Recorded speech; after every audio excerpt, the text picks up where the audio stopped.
Bonjour Monsieur l'abbé. Bonjour. Aujourd'hui, on va parler d'un sujet qui peut faire un peu peur, qui peut fâcher aussi, c'est le péché. Alors pour commencer, est-ce que vous pouvez nous expliquer ce que veut dire le mot péché? Alors c'est compliqué, on peut trouver plein de définitions du mot péché. Je dirais que c'est une absence de bien moral. En fait, le péché, c'est du non-être, c'est du néant, c'est l'absence d'un bien qu'on aurait dû faire et qu'on ne fait pas. C'est l'absence d'une vertu, l'absence de l'action d'une vertu. Saint Augustin donne une définition qui est complémentaire de ça. Il dit le péché, c'est aversio ad Deo, conversio ad creaturam. C'est-à-dire en gros se détourner de Dieu pour se retourner principalement vers une créature. C'est-à-dire en gros dans l'ordre de nos priorités, dans notre vie morale, c'est ne plus mettre Dieu au premier plan et mettre autre chose que Dieu au premier plan. À partir du moment où effectivement cet ordre de priorité est renversé, on peut parler de péché, c'est-à-dire simplement, il y a un passage chez Saint Paul où il dit leur Dieu c'est leur ventre. Vous voyez, là on parle du péché de gourmandise par exemple, leur Dieu c'est leur ventre. C'est-à-dire qu'ils ont viré Dieu du piédestal de la première place et ils ont mis leur ventre à la place. C'est-à-dire que la satisfaction de leur plaisir de bouche est passée avant l'honneur rendu à Dieu. Donc en soi, manger, c'est absolument pas un problème. À partir du moment où dans la hiérarchie,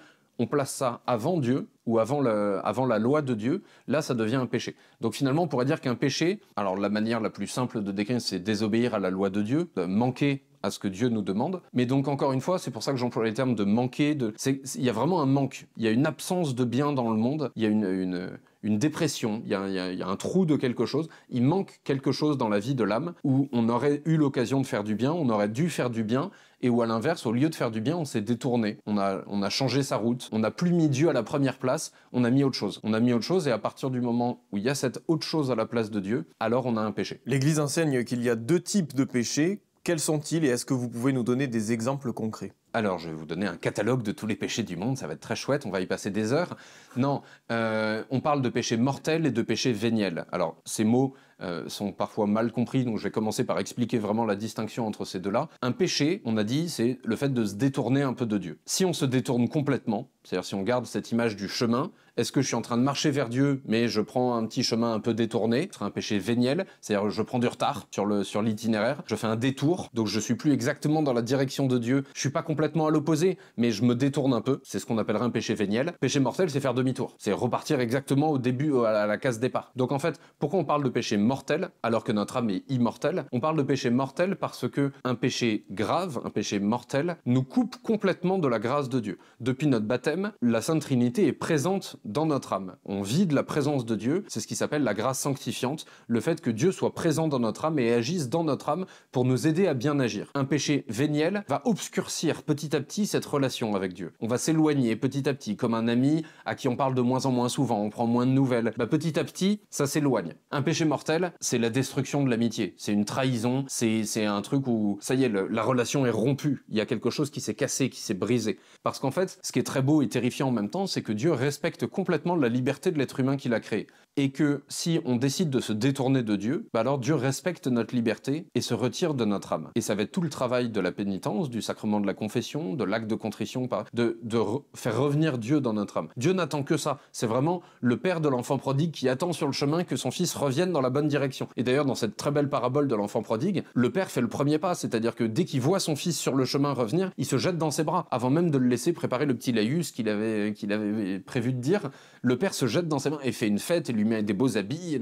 Donc on voit que Dieu n'attend qu'une chose, c'est qu'on revienne, mais il va respecter notre liberté et se retirer de notre âme à partir du moment où on décide de ne plus lui faire de place. Un péché mortel, finalement, c'est ça.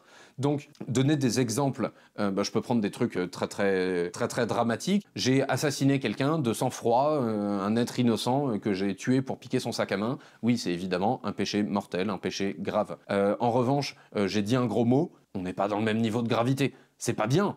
Il faut pas dire des gros mots. C'est pas le même niveau de gravité. Oui, là, c'est ce qu'on appelle un péché véniel. Après, évidemment, on rentrera dans le détail. Je pense qu'on aura l'occasion d'en reparler. On a des conditions pour qu'un péché soit grave. Mais voilà, si on devait donner des conditions, une différence entre le péché véniel et le péché mortel, c'est ça. Un péché véniel atténue, amenuise petit à petit notre relation avec Dieu. Le péché mortel la coupe. C'est ça la différence fondamentale entre un péché véniel et un péché mortel. Pour qu'un péché soit mortel, il y a plusieurs conditions. Quelles sont-elles? Voilà, on va parler des conditions alors du péché en général, parce qu'en fait on va voir que ces conditions valent pour tout péché, mais sont un peu plus restrictives évidemment dans le cadre des péchés mortels. D'abord, pour qu'un péché soit un péché, il faut que l'action qu'on commette soit mauvaise. Il n'y a pas de péché à m'occuper de mon enfant qui est malade. Bon, voilà. Mais donc, il faut déjà que l'action en elle-même soit mauvaise. Ensuite, il faut qu'on sache que c'est mauvais et que le sachant, on décide de le faire quand même. La différence, justement, là où ça va devenir un péché mortel, c'est sur la première question. C'est est-ce que l'action que je fais est très mauvaise ? On parle de matière grave. Est-ce qu'il y a quelque chose de grave dans mon action ? Est-ce que je suis 100% au courant que c'est grave ? Et est-ce que je le veux à 100% ? Si ces trois conditions ne sont pas réunies, et finalement, j'allais dire, même nous, on peut avoir des doutes sur notre propre conduite, le seul qui peut ne pas avoir de doute sur ces trois conditions, c'est Dieu lui-même. C'est pour ça qu'on nous dit, seul Dieu et juge. Mais donc voilà, on a ces trois conditions. Et donc si je me dis, bah oui, là je sais que c'est quelque chose de grave, je sais très bien que c'est grave, et je le fais quand même volontairement, bah là oui, il y a les conditions qui sont réunies pour qu'un péché soit mortel. Donc c'est ça, c'est ces conditions. Et donc ça nécessite... On peut parler de la conscience, mais en fait, évidemment que le dernier juge en dernière analyse de notre conduite, avant Dieu, évidemment, c'est notre propre conscience. On n'a pas le droit d'agir contre sa conscience, mais on a en même temps la nécessité, le devoir moral de former sa conscience. Je prends deux exemples. Une conscience qui peut être laxiste, quelqu'un qui est laxiste avec lui-même ou avec les autres, c'est-à-dire qui va considérer que rien n'est vraiment grave, que rien n'est vraiment un péché, bah, il a le devoir d'apprendre les lois morales de l'Église et de comprendre le bien fondé aussi. Parce qu'il suffit pas de dire, bon, bah, l'Église a dit que ça c'était un péché, je suis pas d'accord, j'y comprends rien, bon, bah, c'est comme ça. Non, mais formez-vous, apprenez, essayez de comprendre pourquoi l'Église dit ça. On n'a pas fait des listes de péchés pour embêter les gens. Il y a une raison derrière ces lois morales.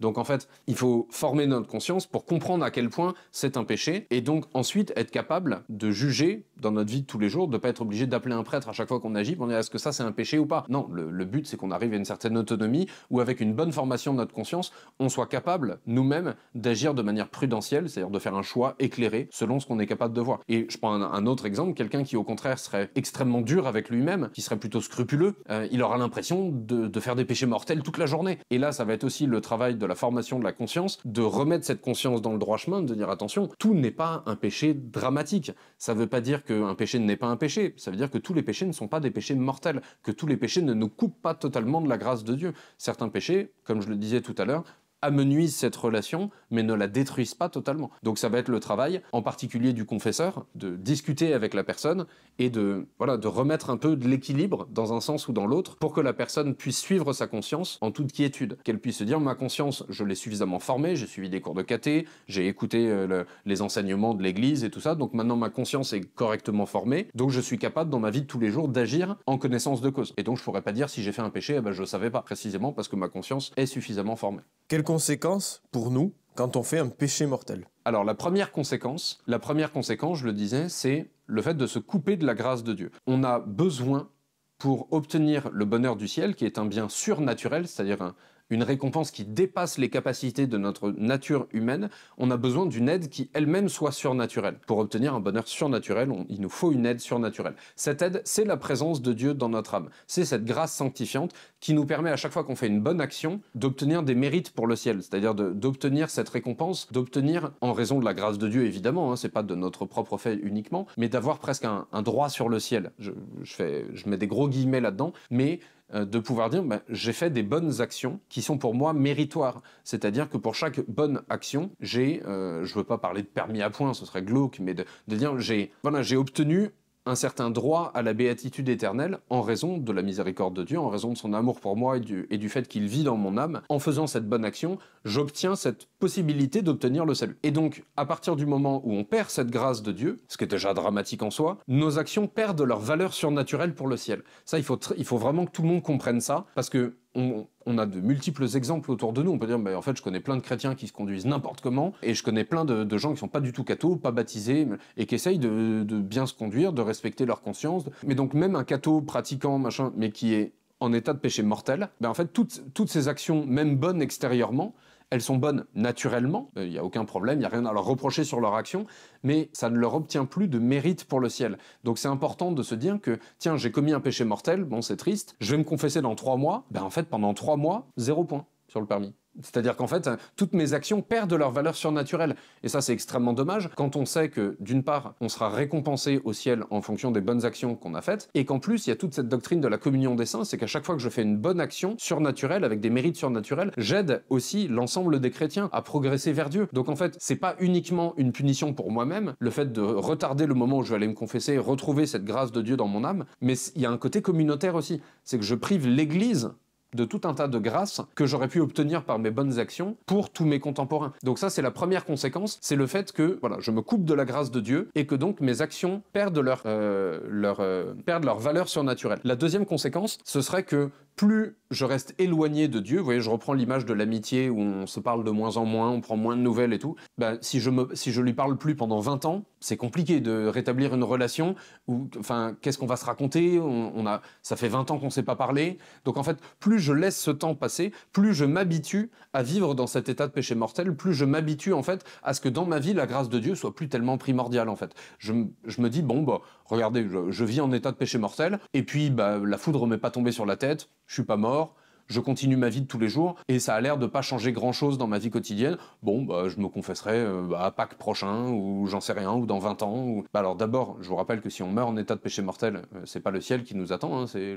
l'autre partie de la pièce, c'est le côté face, c'est l'enfer. Donc, et comme on sait jamais quand le bon Dieu va nous rappeler à lui, bah, c'est dangereux comme calcul, c'est un pari extrêmement osé. Et ensuite, oui, on finit par s'habituer au fait que Dieu n'est plus premier dans nos vies, et donc ça rend encore plus difficile. En fait, on s'enferre dans le péché, on s'habitue au péché, on nage dans notre fange qui nous devient habituel, et donc ça rend, c'est des sables mouvants, on s'enfonce de plus en plus, et ça rend le fait d'en sortir de plus en plus difficile. C'est pour ça qu'on conseille que vraiment d'aller se confesser régulièrement, et que si on a commis un péché grave, d'aller se confesser le plus tôt possible, pour redémarrer du bon pied le plus tôt possible. Et si on ne fait pas de péché mortel, mais au contraire, par contre, plein de péchés véniels, qu'est-ce qui se passe ? Alors, ce qui se passe, bah, je reprends l'image de l'amitié.